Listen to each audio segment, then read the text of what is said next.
Hello everyone, this is Anjali. Welcome you all at Bharat Academy. And here I am taking up your biology lectures, which are totally CDS and ND oriented. And today we will discuss about the chapter reproduction. That what is reproduction, what are the types of reproduction, asexual, sexual. Okay, so let's start with the chapter. First of all, we will discuss about what is reproduction. देखो reproduction क्या है. Reproduction means to reproduce. यहाँ पर ध्यान देना word reproduce पे. देखो produce करना मतलब है कि कुछ बनना, और री अगर अगर वर्ड लग गया है साथ में तो मतलब दोबारा दोबारा बनना. मतलब कोई एक ऑर्गेनिज्म था, अपने ही जैसा दूसरा एक ऑर्गेनिज्म बना रहा है. इट मीन्स वो अपने आप को पुनः पेश कर रहा है अपने ही जैसे ऑर्गेनिज्म. तो इसलिए क्या बोल दिया हमने, रिप्रोड्यूस करना. It is a biological process, जैविक क्रिया है by which an organism reproduce an offspring, जिससे वो अपने बच्चे पैदा करता है या बच्चे बनाता है, who is biologically similar to the organism. किसी एक से बनकर आ रहा है, मतलब एक ऑर्गेनिज्म था, अपने ही जैसे करेक्टर दूसरे में डालेगा. इट मीन्स कैसा होगा, बायोलॉजिकल सिमिलर होगा. Reproduction enables and ensures the continuity of species. अब देखो करते क्यों है रिप्रोडक्शन, रिप्रोडक्शन ऑर्गेनिज्म क्यों करते हैं, ताकि वो एक जनरेशन से दूसरी जनरेशन में अपने कैरेक्टर्स एक तो ट्रांसफर कर सके. दूसरी चीज कि वो अपनी स्पीसीज की कॉन्टिन्यूटी को बनाए रखें, मतलब अपनी पीढ़ियां बनाए रखें कि मैं था और मेरे जैसे अब और बन रहे हैं, ये मेरी पीढ़ी चल रही है. दूसरा generation after generation, it is the main feature of life on earth. अब देखो मेन फीचर ऑफ लाइफ तो है ही अर्थ पे, क्योंकि अगर रिप्रोड्यूस नहीं करेंगे ऑर्गेनिज्म तो एक दिन क्या होएगा, सब खत्म हो जाएंगी स्पीसीज और पूरी दुनिया खत्म हो जाएगी एक तरीके से. तो इसलिए इसलिए क्या है, रिप्रोडक्शन जरूरी है. अब देखो टाइप्स क्या है रिप्रोडक्शन के. पहला टाइप है असेक्सुअल और दूसरा है सेक्सुअल. तो आज हम बात करेंगे पहले असेक्सुअल टाइप के रिप्रोडक्शन. देखो नाम से पता चल रहा है क्या है, असेक्सुअल मतलब एक ही सेक्स होगा कोई, और सेक्सुअल मतलब कोई दो सेक्स होंगे, आपस में फ्यूज करेंगे, गैमेट्स की फॉर्मेशन करेंगे और फिर ऑफस्प्रिंग बनाएंगे. लेकिन सिर्फ असेक्सुअल में क्या होगा, कोई एक ही पेरेंट होगा, वही अपने गैमेट्स ट्रांसफर करेगा और वही अपने जैसा कोई ऑर्गेनिज्म बना देगा. क्लियर. नेक्स्ट देखो. Okay, so now we talk about asexual reproduction. देखो असेक्सुअल, जैसे मैंने पहले बताया कि नाम से पता चल रहा है कि असेक्सुअल मतलब कोई एक ही सेक्स होगा, एक ही पेरेंट को इन्वॉल्व होगा, मतलब एक single organism. A single organism can produce offsprings, वो अपने ऑफस्प्रिंग बनाएगा मतलब अपने बच्चे बनाएगा without the involvement of gametes. Gametes नहीं होंगे क्योंकि एक ही पेरेंट है ना. जैसे ह्यूमंस में होता है कि मेल के पास स्पर्म है, फीमेल के पास एग है, फिर वो फ्यूज हो रहे हैं और फिर जायगोट बन रहा है. बट ऐसा इसमें बिल्कुल नहीं होगा क्योंकि एक ही पेरेंट होगा इसके अंदर, सिंगल पेरेंट है. Offspring is genetically identical. अब देखो कोई एक ही चीज है, एक ही चीज अपने जैसा कुछ बना रहा है तो सेम डिट्टो बनेगी वो, मतलब एकदम फोटोकॉपी की तरह बनेगी. मतलब हमने मशीन में मानो कुछ फोटोकॉपी के लिए हमने डाला और वो सेम डिट्टो वैसा का वैसा ही छप करके आ गया, तो वो कैसा होएगा, जेनेटिकली आइडेंटिकल, मतलब बिल्कुल सेम होगा, एकदम डिट्टो. जैसे कि ये पेन है, मानो इस पेन से ही दूसरा पेन बनाना है, मतलब डिट्टो एकदम इसकी नेब से लेकर के इसके लास्ट एंड तक एकदम सेम टू सेम ऐसा ही बन करके वो तैयार होएगा. और जो ऐसे ऑर्गेनिज्म हैं जो कि जेनेटिकली आइडेंटिकल हैं बिल्कुल अपने पेरेंट के, उन्हें हम क्या बोल देते हैं, क्लोन्स. क्या बोलेंगे ऐसे ऑर्गेनिज्म को, क्लोन्स. नेक्स्ट पॉइंट है नो फर्टिलाइजेशन, मतलब कोई फर्टिलाइजेशन होगा ही नहीं क्योंकि गैमेट्स का इन्वॉल्वमेंट नहीं है. फर्टिलाइजेशन कब होता है, तभी होता है जब कोई गैमेट्स मिले आपस में. नो गैमेट्स, कोई गैमेट नहीं है. नो जायगोट फॉर्मेशन, क्योंकि फर्टिलाइजेशन हो ही नहीं रहा है. जायगोट कब बनता है, जब फर्टिलाइजेशन हो मेल और फीमेल गैमेट का, बट यहाँ कुछ है ही नहीं ऐसा. एक ही पेरेंट है तो same to same ditto hereditary character जाएंगे, तो कोई मिक्सिंग नहीं है, no mixing of hereditary characters. अब देखो एसेक्सुअल रिप्रोडक्शन के एग्जांपल्स, एग्जांपल्स कह दो या इसको टाइप्स कह दो. टाइप्स हैं सेक्सुअल रिप्रोडक्शन के. पहला है बाइनरी फिजन, मतलब क्या होता है, हर कोई ऑर्गेनिज्म अपनी अपनी कंडीशंस के हिसाब से होकर के अपने आप में अपने आप को डिवाइड करेगा और अपने ऑफस्प्रिंग प्रोड्यूस करेगा. तो जिसमें पहला होता है एक बाइनरी फिजन, जो कि बैक्टीरिया अमीबा में देखा जाता है. बडिंग है जो यीस्ट और हाइड्रा में देख लो. फ्रेगमेंटेशन है, प्लेनेरिया में देख सकते हैं. स्पोर फॉर्मेशन फंजाई में, और वेजिटेटिव प्रोपोगेशन जो कि दो तरीके से होता है, एक नेचुरली भी होता है और एक आर्टिफिशियली भी होता है। ठीक है, तो हम फर्स्ट ऑफ ऑल हम बात करेंगे पहले बाइनरी फिजन की, कि बाइनरी फिजन क्या है। देखो बाइनरी फिजन में क्या होगा, मानो ये एक ऑर्गेनिज्म है, मतलब अमीबा है, पेरेंट अमीबा। ये पेरेंट अमीबा क्या करेगा, ये धीरे धीरे डिवाइड होना शुरू करेगा। कैसे, ये अपने पहले तो अपने न्यूक्लियस को इलोंगेट करेगा, बड़ा करेगा, न्यूक्लियस को फैला लेगा, बड़ा कर देगा। धीरे धीरे क्या होगा, ये अंदर की तरफ फोल्ड होना शुरू करेगा, अंदर ही अंदर अपनी एक्सिस पे से फोल्ड होना शुरू करेगा, अंदर ही अंदर, मतलब एकदम ऐसे खांच सी बना देगा, मतलब ग्रूव्स बना देगा अंदर, अपने ग्रूव बनी अंदर की तरफ। धीरे धीरे क्या होगा, इसका जो साइटोप्लाज्म है वो भी फैलना शुरू करेगा। पहले न्यूक्लियस फैला, साइटोप्लाज्म फैला उसका अंदर का, धीरे धीरे वो क्लोज आता जाएगा, इधर से और इधर से, मानो धीरे धीरे वो क्लोज आता जा रहा है, ऐसे अंदर की तरफ एकदम क्लोज आ रहा है। लास्ट में क्या होएगा, डिटैच हो जाएगा, दोनों अलग अलग हो गए हैं। तो ये क्या हो गए, इसके डॉटर सेल्स हो गए। इनको क्या बोल दिया हमने, क्या नाम दे दिया, डॉटर सेल्स बोल दिया है। एक पेरेंट अमीबा था, इलोंगेशन ऑफ न्यूक्लियस हुआ, फिर डिवीजन ऑफ न्यूक्लियस और साइटोप्लाज्म, डिवाइड हो गए दोनों, और लास्ट में 2 डॉटर सेल्स बनकर आ गए, मतलब इसके ऑफस्प्रिंग बनकर आ गए हैं। ठीक है, ये क्या हो गया हमारा बाइनरी फिजन। दूसरा देखो, दूसरा क्या है,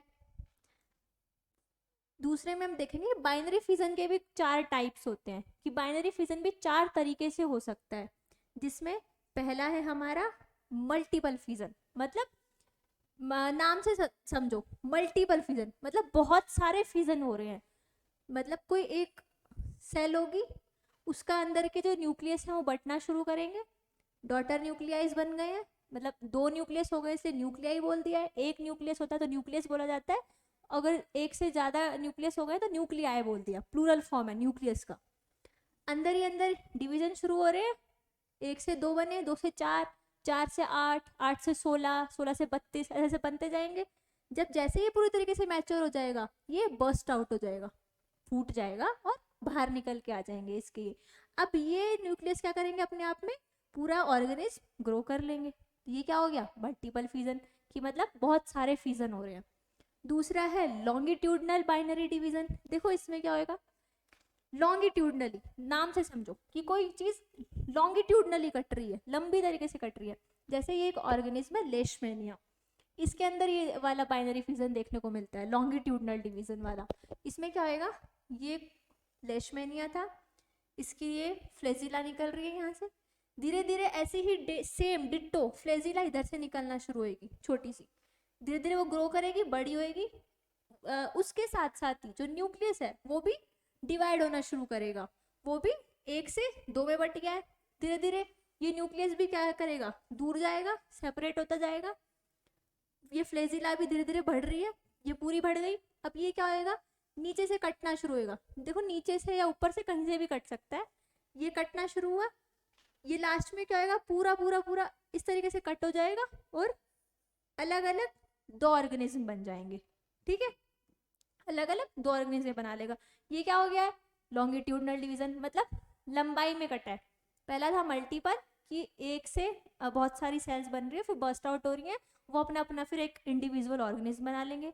दूसरा लॉन्गिट्यूडनल बाइनरी डिवीजन, मतलब लॉन्गिट्यूडनली कोई ऑर्गेनिज्म होगा, वो कट होगा, डिवाइड होएगा और अपने ऑफस्प्रिंग बनाएगा। तीसरा है ट्रांसवर्स बाइनरी डिवीजन। अब नाम से देखो, ट्रांसवर्स मतलब ये लॉन्गिट्यूडनल था, यूं कट रहा था, ट्रांसवर्स ये यूं कटेगा। जैसे कि ये पैरामीशियम है, ये पैरामीशियम क्या करेगा, धीरे धीरे ये भी वैसे ही सेम अमीबा की तरह अंदर ही अंदर ग्रूव बनाएगा, न्यूक्लियस का डिवीजन होएगा, इसके साइटोप्लाज्म का डिवीजन होएगा। लास्ट में क्या करेगा, जब पूरी तरीके से दोनों सेल ग्रो कर जाएंगी, आपस में डिटैच हो जाएंगे और 2 डॉटर सेल्स अपनी बना देगा, अपने ऑफस्प्रिंग बना देगा। लास्ट देखो, लास्ट क्या है, इर्रेगुलर बाइनरी डिवीजन, मतलब इर्रेगुलरली, मतलब एक्सिस से कट होएगा। मतलब कोई एक ऑर्गेनिज्म है, ये अपनी एक्सिस से इस तरीके से कटना शुरू होएगा अंदर ही अंदर। जैसे कि अमीबा, अमीबा में भी देखा ना, अमीबा में कैसा होता है, बाइनरी फिजन तो है बट कौन सा है, इर्रेगुलर बाइनरी फिजन है, अपनी एक्सिस से कटना शुरू होएगा, ऐसे ऐसे अंदर ही अंदर ग्रूव्स बनाएगा और लास्ट में ये डिटैच हो जाएगा, अलग हो जाएंगे, दो ऑफ स्प्रिंग बन जाएंगे। क्लियर? नेक्स्ट देखते हैं हम, ये तो हो गया बाइनरी फिजन। नेक्स्ट टाइप है हमारा बडिंग। बडिंग मतलब देखो फॉर्मेशन ऑफ अ बड, किसी एक पेरेंट बॉडी होगी, उस पेरेंट बॉडी के ऊपर ही एक बड बनना शुरू हो जाएगी। जैसे ऐसे ये एक ऑर्गेनिज्म है हमारा हाइड्रा, इसका नाम है हाइड्रा। ये क्या कर रहा है, इसकी ये पेरेंट बॉडी थी ऑर्गेनिज्म की, इस पे ही एक बड बनना शुरू हो रही है। ये बड बनी, छोटी सी बड, मतलब एक आउटग्रोथ निकल गई है, उस आउटग्रोथ का नाम हमने बोल दिया बड। ये बड निकली, धीरे धीरे ये क्या करेगी, सेम अपने पेरेंट जैसे डेवलप करना शुरू करेगी, सेम डिट्टो अपने पेरेंट जैसे बनना शुरू हो जाएगी। जैसे ही ये पूरी तरीके से डेवलप हो जाएगी कि हाँ अब मैं मतलब भाई मैं 18+ हो गई हूँ, या मैं अब अपने पेरेंट्स से अलग रह सकती हूँ इजीली, तो अब जैसे ये पूरी तरीके से डेवलप हो जाएगी, मैच्योर हो जाएगी, ये पेरेंट बॉडी से हट जाएगी, कट जाएगी और अपना एक अलग इंडिविजुअल ये बन जाएगी। ठीक है, सिंपल। ऐसा किस किस में होता है, हाइड्रा में, यीस्ट में, स्पॉन्जेस में भी देखने को मिलता है। ये हो गया हमारा बडिंग। नेक्स्ट देखो, नेक्स्ट क्या है हमारा, कौन सा टाइप है, फ्रेगमेंटेशन। फ्रेगमेंटेशन नाम से समझो, फ्रेगमेंट मतलब कोई चीज फ्रेगमेंट्स में कट हो रही है। जैसे ये एक ऑर्गेनिज्म है हमारा, ठीक है, इसका नाम है स्पायरोगायरा। क्या है ये, स्पायरोगायरा। ये क्या करेगा, ये ऑर्गेनिज्म अपने आप को काट देगा। काट दिया इसने, 3 छोटे छोटे फ्रेगमेंट्स में काट दिया, मतलब 3 में 2 में जिसमें भी कटेगा, 2 से कम में तो कटेगा नहीं, कट गया। अब इसमें क्या है, इसमें कोई भी मतलब न्यूक्लियस का डिवीजन या साइटोप्लाज्म का डिवीजन ऐसा कुछ नहीं है इसमें। इसमें क्या होएगा, सीधी इसकी ये कट हुआ, इसकी जो सेल्स हैं वो उनमें इतना पोटेंशियल है, वो इतनी कैपेबल है कि वो अपना पूरा डेवलप कर लेंगी अपने आप को। मतलब कोई ये एक फ्रेगमेंट था, ये कट हुआ, इस सेल के पास इतनी पोटेंशियल है, इतनी ताकत है, ये मतलब इसके पास इतनी इनफ सेल्स हैं, ये पूरा एक ऑर्गेनिज्म बना लेगी, बड़ी हो जाएगी, मतलब फैल के बड़ी हो जाएगी, सेल्स ही सेल्स क्रिएट करके अपना पूरा ऑर्गेनिज्म बना लेगी। ठीक है, तो ये कैसा हो गया हमारा फ्रेगमेंटेशन। नेक्स्ट देखते हैं, नेक्स्ट कौन सा टाइप है, बाइनरी फिजन हो गया है, फ्रेगमेंटेशन हो गया है, दूसरा देखो, दूसरा क्या है, रीजनरेशन। दूसरा है हमारा रीजनरेशन। रीजनरेशन मतलब रीजनरेट होना, मतलब कोई ऑर्गन था किसी ऑर्गेनिज्म का, वो किसी भी कारण से ड्यू टू सम इंजरी या कुछ वैसे एनवायरमेंटल फैक्टर्स, उससे क्या हुआ, वो बॉडी से मतलब डिटैच हो गया वो उसका कोई ऑर्गन, या फिर वो कट हो गया ऑर्गेनिज्म खुद ही। बट वो ऑर्गेनिज्म कैसा है, उसके पास इतनी ताकत है कि वो अपना पूरा पूरा शरीर बना लेगा दोबारा से। जैसे कि ये देखो प्लेनेरिया, ये एक ऑर्गेनिज्म है प्लेनेरिया। मानो हमने इसका हेड काट दिया, ये हेड कट हो गया इसका, अब इस हेड के पास इतनी इनफ सेल्स हैं, वैसे ही सेम फ्रेगमेंटेशन की तरह कि मेरे पास पूरा पोटेंशियल है कि कोई बात नहीं, मतलब मैं तो एक तरीके से अमर हो गया हूँ भाई, कि मेरा तो अगर सिर भी कट गया तो मैं मेरी पूरी बॉडी बना लूंगा। इसका हमारा हेड कटा तो इसने क्या किया, धीरे धीरे धीरे धीरे ग्रो करके अपनी पूरी बॉडी क्रिएट कर ली। वैसे ही अगर मानो इसके बीच का ट्रंक कट जाए तो भी, ये भी कट हो गया तो ये क्या बोलेगा कि मैं मेरा ऊपर की बॉडी और नीचे की भी हमारे मेरी जो टेल है मैं दोनों बना लूंगा, मेरा हेड टेल मैं दोनों बना लूंगा, कोई बात नहीं, कट गया तो क्या हो गया। अगर मानो टेल कट गई तो टेल के पास भी मतलब इतनी सेल्स है, मतलब इसके हर एक पार्ट के पास इतनी इनफ सेल्स हैं, इतना मतलब पोटेंशियल है उन सेल्स के पास कि वो इजीली ग्रो कर लेगा अपनी पूरी बॉडी को। ये क्या है, एक तरीके से growing back the lost organ of the body. मतलब कोई ऑर्गन अगर टूट गया है किसी भी कारण से, डिटैच हो गया है बॉडी से, तो वो दोबारा से बन जाएगा अपना।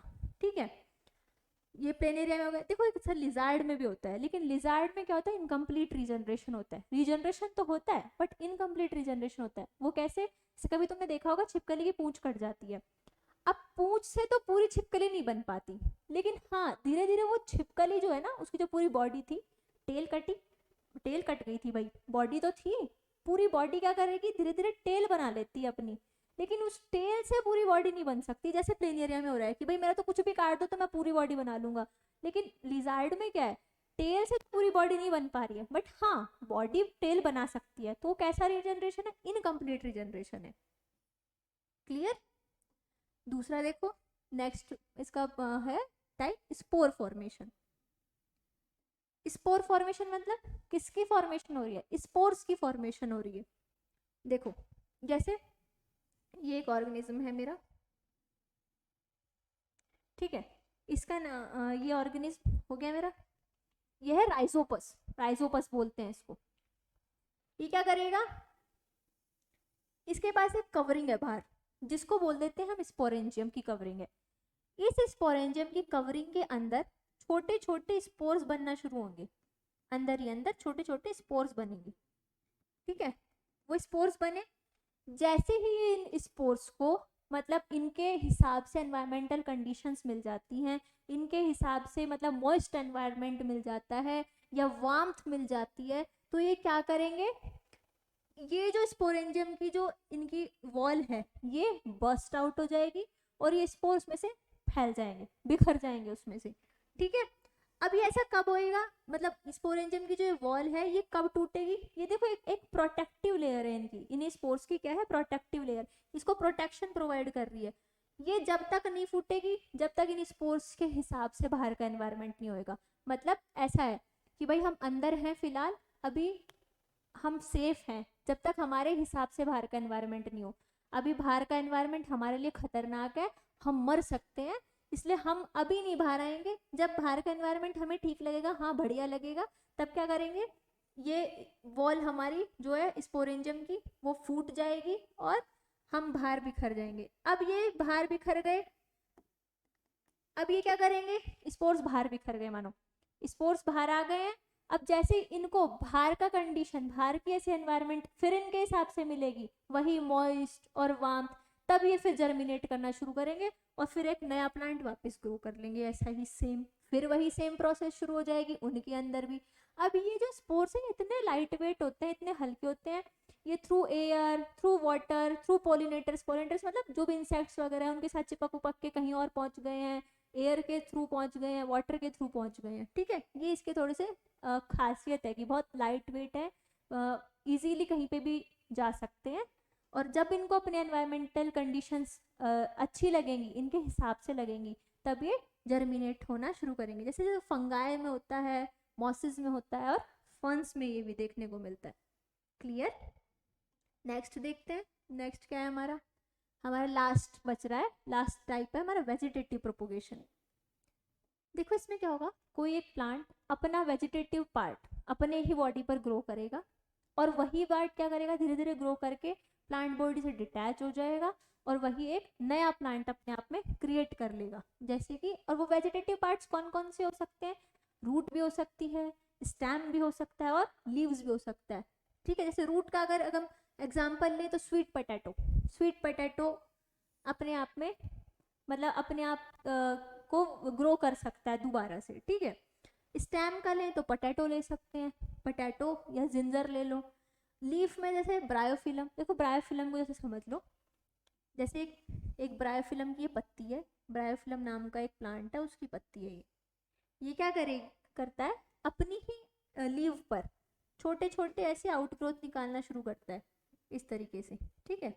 छोटी छोटी मतलब पत्ती सी निकाल दी है इसने, ये क्या करेगा, धीरे धीरे डिटैच हो जाएंगी, जब जैसे ये बड़ी हो जाएंगी डिटैच होएंगी, डिटैच होकर सॉइल में गिरी, सॉइल में गिरते ही क्या कर लिया, अपना नया प्लांट ये ग्रो कर लेंगी, सेम ब्रायोफिलम का नया प्लांट उग जाएगा, ठीक है। तो ये क्या हो गया, वेजिटेटिव प्रोपोगेशन। अब ये देखो ये तो हो रहा है नेचुरली, प्लांट खुद कर रहे हैं, लेकिन एक होता है आर्टिफिशियली जो मैनमेड होता है, हम लोग करते हैं, किस लिए, कमर्शियल पर्पजेस के लिए।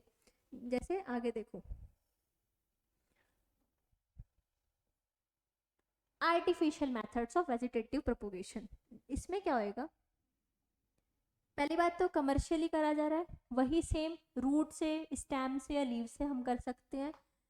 अब इसके अंदर इसके भी 4 तरीके के पार्ट्स हैं कि भाई एक कटिंग से हो रहा है, ग्राफ्टिंग से हो रहा है, या लेयरिंग करके कर रहे हैं हम, या टिश्यू कल्चर हो रहा है। देखो पहला वाला इसमें टाइप देखना, पहला टाइप मैं आपको बताती हूँ इसमें,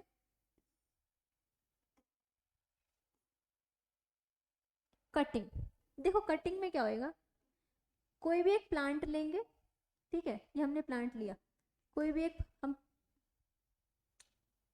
सेकेंड,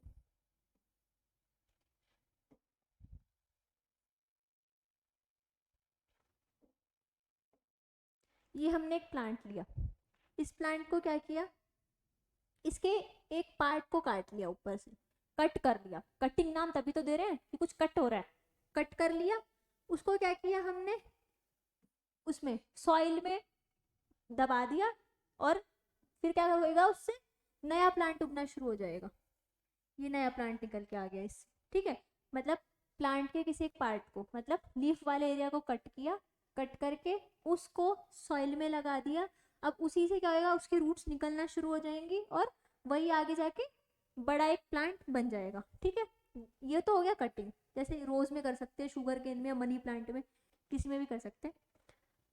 ग्राफ्टिंग, ग्राफ्टिंग में देखो क्या होएगा, कोई एक प्लांट लेंगे,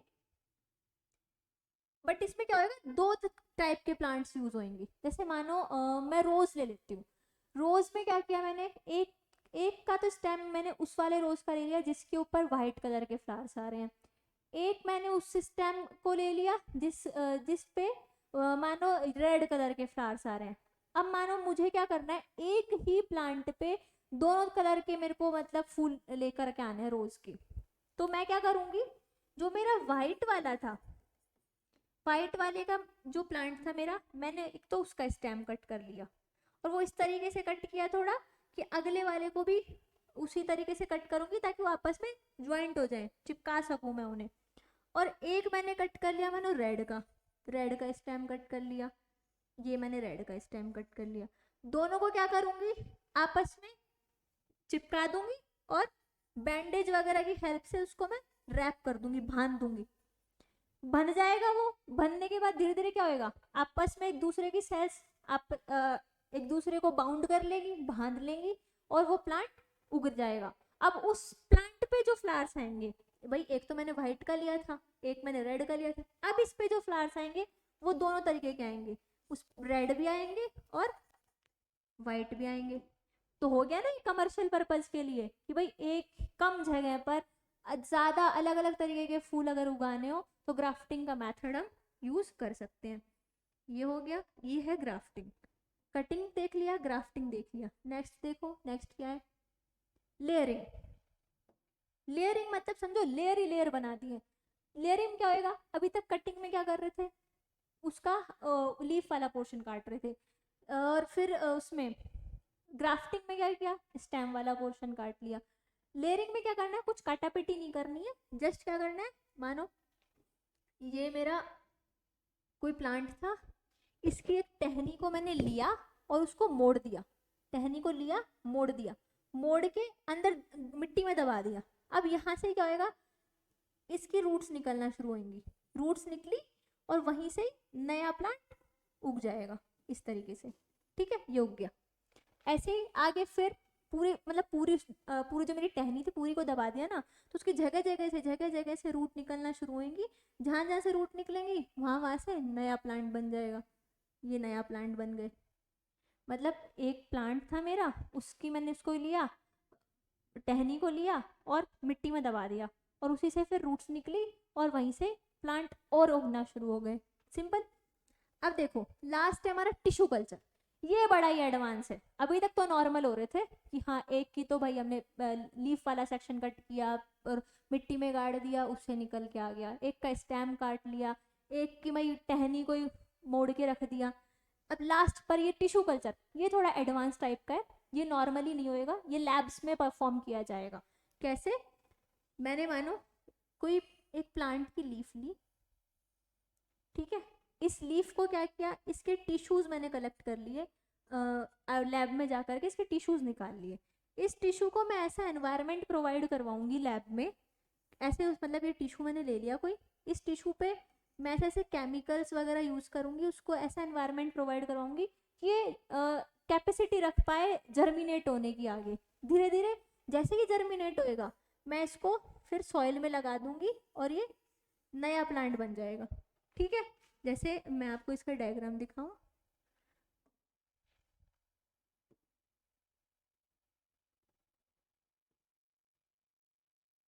जस्ट लाइक दिस।